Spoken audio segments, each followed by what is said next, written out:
Old friends are like old memories. They always remind you of your past, and we are reminding ourselves of the past episodes from this week of Good Company for the Best of Good Company with me, Hollie Taylor.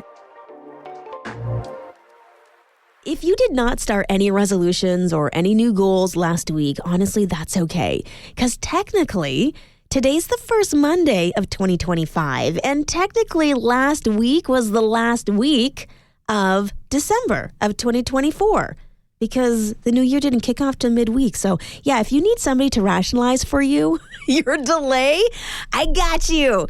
So hopefully by now you at least have some non-negotiables for 2025. A friend of mine actually posted what she was saying was in and out for this year.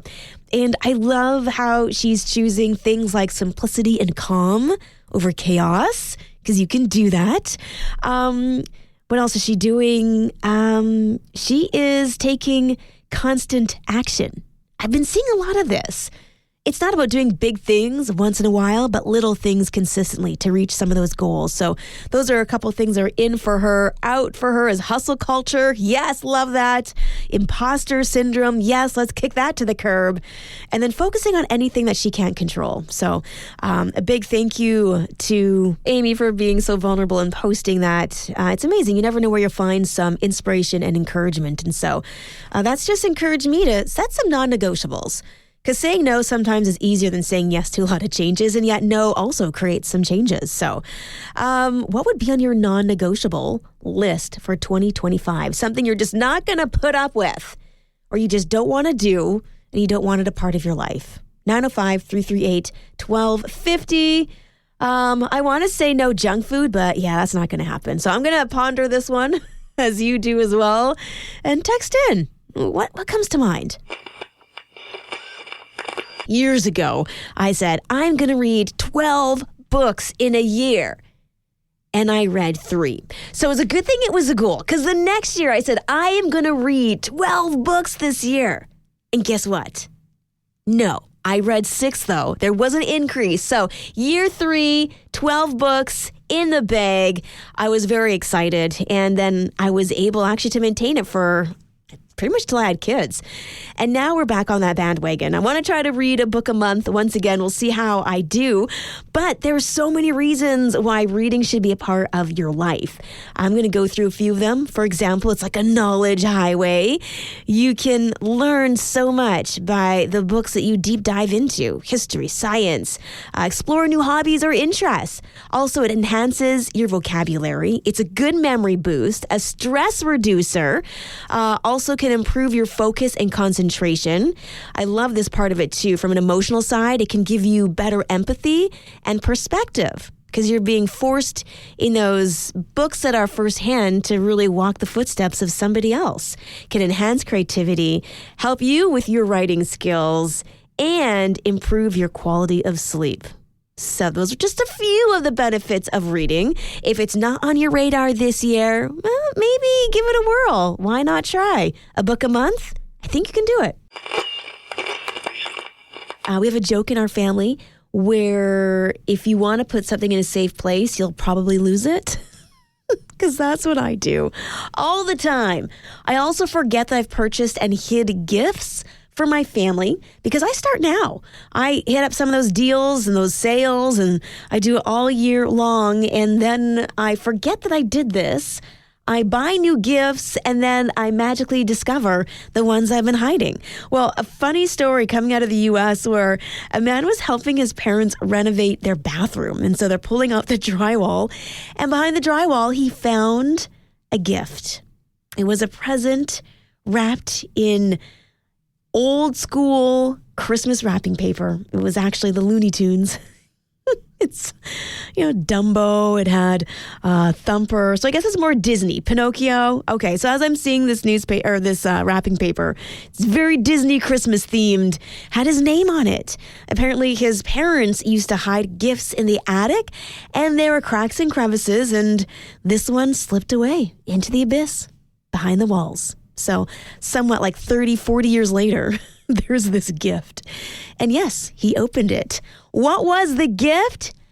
None other than a Thunder Jets set. Oh, he would have loved that when he was 6. But it got me thinking about some of those hideaway places that we have that we sometimes forget. Where is the best place you hid a gift? And hopefully found it again. 905-338-1250. Sometimes we need special vision to find the gifts that we've hidden for our loved ones. Feel free to text in your stories, 905-338-1250.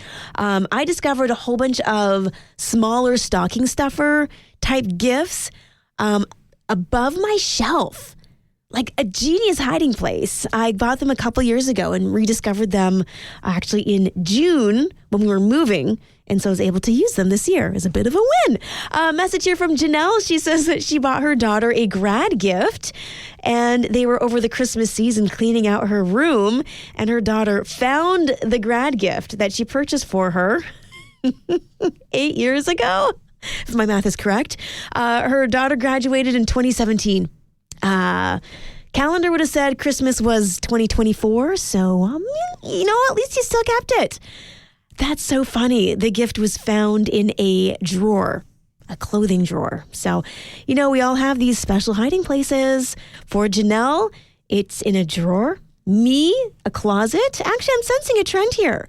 Have you hid in anything somewhere else? Nigel says he hides things in a special shelf in his garage. So there we go. Where else are we hiding gifts and forgetting about them and then finding them, in Janelle's case, years later? It is incredible when we hear the different studies that come out that hopefully can help us have a healthier lifestyle. Now, I'm one who likes coffee. I've been trying to cut back a little bit because of the caffeine, but now seeing this particular survey, I don't know if I want to stop. The headline reads, coffee drinkers less at risk of head and neck cancers. I was never concerned about those, but I am now. And I'm going to keep drinking coffee. Oh my goodness. So there you go. Caffeinated beverages are being examined for their potential effects on more than just our biological system. So kidney, mood, they're expanding the search and they're trying to find maybe a way of making caffeinated drinks good for you. But I'm just going to go with maybe just everything in moderation. You can't have too much of a good thing. And depending on your personal body type, caffeine may or may not be the best thing for you. So I wouldn't just jump into having their recommended 4 cups a day. I would never sleep. Again, loving these studies today. Also, apparently, some regular caffeine consumption can help with your risk of oral pharynx. I don't even know if I'm saying that right. Liver, colon, prostate, abdominal cancer, and melanoma. So I don't know. These studies, they just make me shake my head. But if you were looking for an excuse to drink more coffee, you're welcome. I've got some good news for you. A few years ago now, probably like 15, I had the incredible opportunity of going to El Salvador with Compassion Canada. So El Salvador, at that point, known for very violent and young age-wise gangs. And so previously, if you're familiar with El Salvador's history, there was a massive civil war. A lot of people left.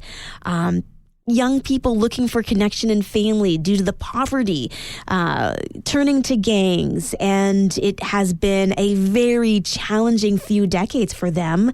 However, since the end of 2023, they have seen a drastic fall in crime rates, which is amazing. And so it's just really cool to see that over the past couple of years, there have been efforts taken that are keeping the population safe. So an incredible number is actually now considered as a country safer than many major cities in the U.S., which is, for me, having been there and seeing what was happening, just mind-blowing. And what an answer to prayer. I remember sitting there and just hearing the hearts of those in the churches and those who were working for the community. And they were just so broken by the devastation of what was happening due to all these gang fights. Well, there we go. God answers prayers. So an incredible turnaround in El Salvador. Your feel-good story for today. Well, that's a wrap. Those are our favorite memories from this past week. Join me for more Good Company live every weekday from 4:30 till 6 p.m. here on Joy Radio. Oh, and don't forget, you can also catch up by subscribing to our Joy Radio podcast. If you'd like to join in on the conversation, text 905-338-1250. Thanks for listening. We'll see you on Monday.